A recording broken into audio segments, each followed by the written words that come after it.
Bien-aimés frères et sœurs en Jésus, la grâce, la paix et la miséricorde nous sont données de la part de Dieu le Père et de Jésus-Christ son Fils notre Sauveur. Amen. Pour notre méditation de ce jour, nous allons lire dans le livre de Matthieu au chapitre 5, du verset 21 au verset 24.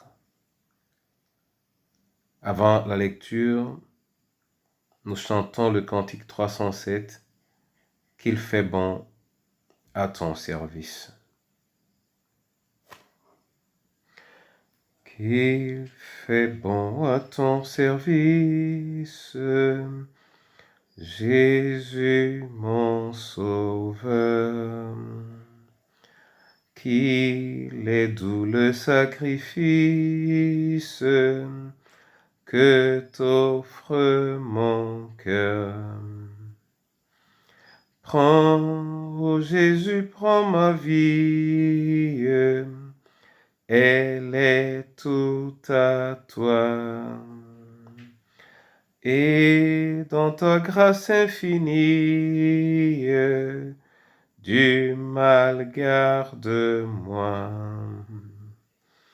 Mon désir, mon vœu suprême, c'est la sainteté. Rien je ne veux et je n'aime que ta volonté. Prends, ô Jésus, prends ma vie, elle est toute à toi. Et dans ta grâce infinie, du mal garde-moi. Comme l'ange au vol rapide, je veux te servir. Les yeux fixés sur mon guide, toujours obéir. Prends, ô Jésus, prends ma vie, elle est toute à toi. Et dans ta grâce infinie, du mal garde-moi. Prends, ô Jésus, prends ma vie, elle est toute à toi. Et dans ta grâce infinie, du mal garde-moi. Matthieu 5, versets 21 à 24, là il est écrit: Vous avez entendu qu'il a été dit aux anciens, tu ne tueras point. Celui qui tuera mérite d'être puni par les juges. Mais moi, je vous dis que quiconque se met en colère contre son frère mérite d'être puni par les juges. Que celui qui dira à son frère Raka mérite d'être puni par le Sanhédrin, et que celui qui lui dira insensé mérite d'être puni par le feu de la géhenne. Si donc tu présentes ton offrande à l'autel, et que là tu te souviennes que ton frère a quelque chose contre toi, laisse là ton offrande devant l'autel et va d'abord te réconcilier avec ton frère, puis viens présenter ton offrande. Amen. Bien-aimés frères et sœurs en Jésus, l'enseignement du sermon sur la montagne est un enseignement de référence dont la finalité est de faire des chrétiens des hommes véritablement spirituels, entre les mains de Dieu, abandonnant chaque partie de leur vie. C'est la raison pour laquelle nous avons une suite de « Il vous a été dit, mais moi je vous dis ». Et c'est dans cet ordre d'idées que nous avons les versets 23 et 24. Si donc tu présentes ton offrande à l'autel et que là tu te souviennes que ton frère a quelque chose contre toi, laisse là ton offrande devant l'autel et va d'abord te réconcilier avec ton frère, puis viens présenter ton offrande. Mon frère et ma sœur, notre étude est une offrande. Notre enseignement est une offrande. Notre prière est une offrande. Et éventuellement, tous les dons que nous pourrions être amenés à offrir à l'Éternel, de manière matérielle, est une offrande. Ce qui veut donc dire que lorsque tu vas à l'église et que tu te souviennes que ton frère a quelque chose contre toi, par exemple, arrête-toi, va faire la paix avec ton frère qui a quelque chose contre toi. Ensuite, amène ton offrande à l'autel. Cette disposition est une disposition difficile et délicate. Qu'est-ce que cela signifie? Cela signifie que si tu reconnais que tu as causé du tort à quelqu'un, ça ne vaut pas la peine d'aller faire une offrande à l'Éternel.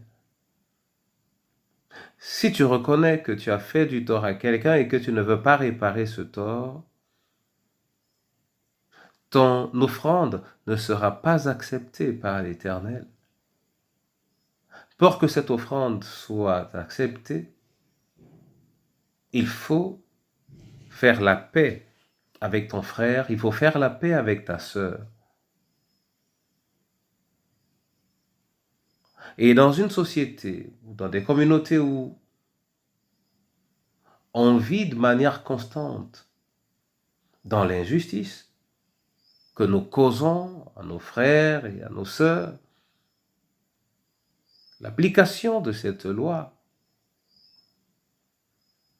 peut carrément interdire à certains de mettre leurs pieds dans les lieux de rassemblement ou d'envoyer ou de donner une offrande à l'Éternel.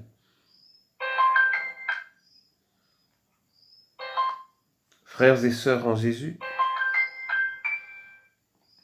il est donc important pour nous de regarder froidement ces dispositions et de considérer que nous allons à l'Église à la recherche de la bénédiction et de comprendre que nous ne devons pas faire semblant d'aller chercher la bénédiction lorsque nous savons que notre disposition ne nous permet pas d'être, entre guillemets, éligibles à toute bénédiction venant du Seigneur. Si tu vas mettre ton offrande à l'autel et que tu te souviennes là que ton frère a quelque chose contre toi. Et là, je suis en train de regarder tout ce que nous pouvons avoir les uns contre les autres.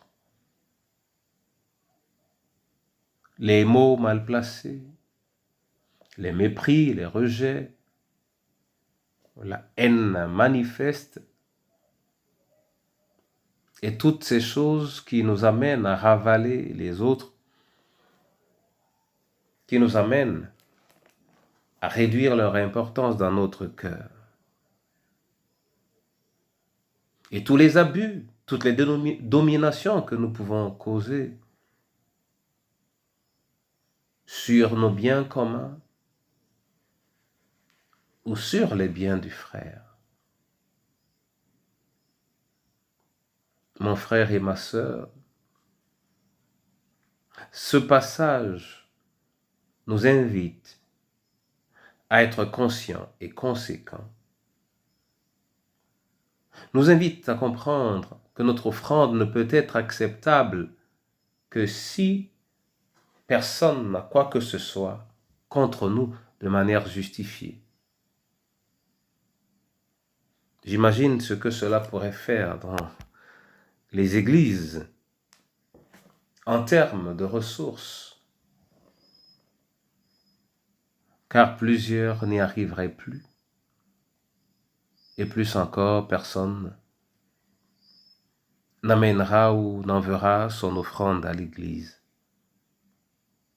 Mais si nous voulons être bénis, et si nous voulons que notre offrande soit acceptée, non par les hommes, mais par Dieu, nous sommes appelés à réagir positivement à cette recommandation et à arrêter de garder les dettes par-devers nous, au détriment de la quiétude de ceux à qui ou vis-à-vis de qui nous avons commis des fautes, et surtout vis-à-vis du Seigneur. Que l'Éternel lui-même bénisse sa parole et qu'il en bénisse l'usage au nom de Jésus-Christ. Amen. Père éternel, ta loi est unique et certaines de ses parties peuvent sembler assez difficiles à accomplir. Donne-nous de nous approcher de toi avec humilité et de chercher en toi les capacités nécessaires pour répondre à l'exigence de cette recommandation, afin que nous soyons effectivement des enfants de Dieu.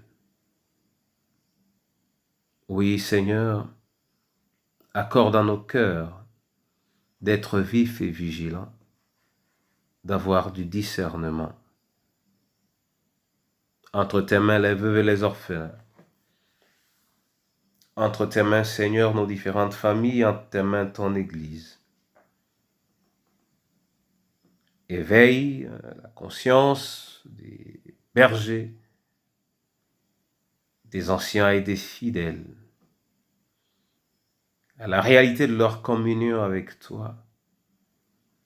Et permets, Seigneur, que nous posions des actes conséquents pour la manifestation de ta gloire dans cette génération.